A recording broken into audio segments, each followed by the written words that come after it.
Olá!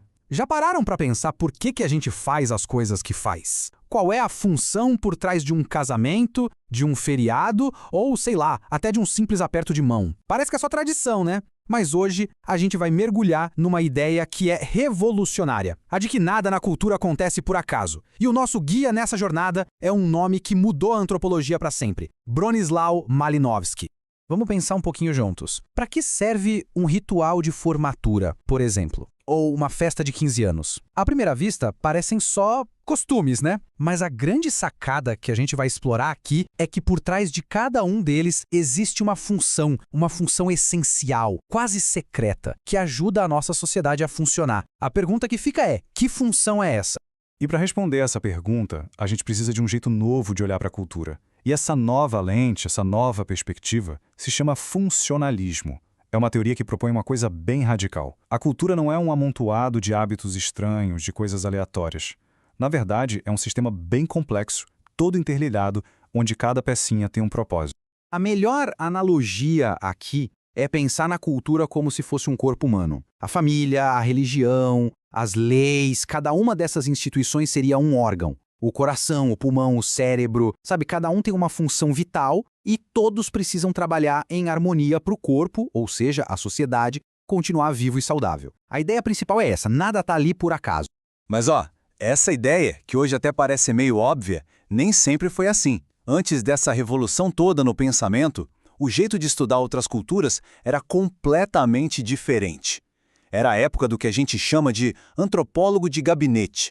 Imagina só a cena. Os estudiosos ficaram lá nos seus escritórios confortáveis na Europa, lendo relatos de missionários, de viajantes. Eles tentavam meio que adivinhar a origem histórica dos costumes, como se fossem detetives do passado. Só que a pergunta mais importante ficava de fora. Tá, mas e qual a função desse costume para as pessoas que praticam ele hoje?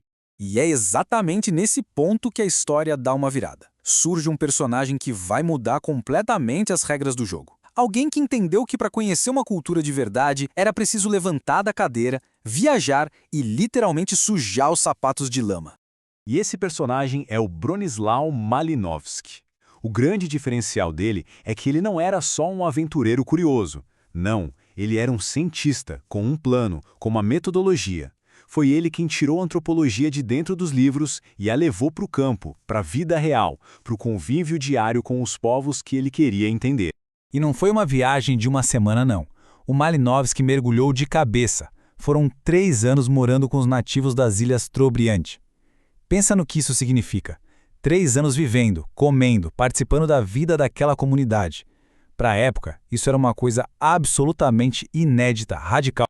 E foi dessa imersão total que nasceu o método que se tornaria a base da antropologia moderna, a observação participante. A ideia era simples, mas, ao mesmo tempo, revolucionária. Não adianta só ficar olhando de fora. É preciso participar, conversar, viver o dia a dia para, finalmente, conseguir entender a cultura a partir de dentro, do ponto de vista de quem a vive. O resultado dessa experiência foi espetacular. Onde os europeus da época esperavam encontrar um povo primitivo, Malinowski encontrou o quê? Uma sociedade de uma complexidade impressionante. E aqui está a grande sacada dele.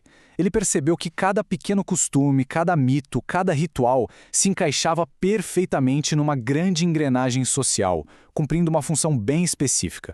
Foi essa percepção lá no campo de batalha, digamos assim, que deu origem à teoria funcionalista. Agora vamos entender um pouco melhor como essa ideia da cultura como um organismo realmente se aplica na prática. O ponto central do funcionalismo de Malinowski é este: a cultura não é um enfeite, não é um hobby. Ela é uma ferramenta fundamental para a nossa sobrevivência. É o conjunto de respostas que um grupo cria para lidar com os problemas da vida, desde conseguir comida até garantir que as pessoas consigam viver em paz. A lógica dele é bem direta. Olha só, tudo começa com as nossas necessidades básicas, universais, né? Comer, se proteger, se reproduzir. Para dar conta disso, os seres humanos criam as instituições culturais. A família, a economia, a política. E o resultado final é que essas instituições não só resolvem os problemas práticos, mas também criam laços que mantêm o grupo unido, forte. Toda essa revolução foi apresentada para o mundo em um livro que virou um clássico absoluto, Argonautas do Pacífico Ocidental, de 1922. Essa obra foi um marco zero da antropologia de campo e colocou Malinowski bem no centro de todo o debate antropológico da época. E claro, uma ideia tão poderosa assim não ia passar sem gerar debate, né? A teoria do Malinowski sacudiu o mundo acadêmico e, a partir dela, outros grandes pensadores surgiram para concordar, para discordar e para aperfeiçoar o funcionalismo. A discussão mais famosa foi com outro gigante da antropologia, o Alfred Radcliffe Brown. A diferença entre eles é sutil, mas é crucial. Para o Malinowski, a cultura serve para satisfazer as necessidades dos indivíduos. Já para o Radcliffe Brown, a função principal é manter a estrutura social funcionando, a união do grupo. Resumindo, um foca no indivíduo, o outro na sociedade. Essa visão do Radcliffe Brown, inclusive, deu origem ao que a gente chama de funcionalismo estrutural. E a partir desse debate, outros nomes importantes apareceram, como Evans Pritchard, que aplicou essas ideias nos seus estudos clássicos lá na África. Ou seja, o funcionalismo, que começou com Malinowski, estava virando uma verdadeira escola de pensamento. Mas, no final das contas, talvez o maior legado de Malinowski nem seja a teoria funcionalista em si. A contribuição dele que mais durou foi ter dado para a antropologia um método científico de verdade, baseado em pesquisa de campo rigorosa. Ele praticamente profissionalizou a antropologia, transformando-a de um passatempo de cavalheiros em uma ciência social respeitada.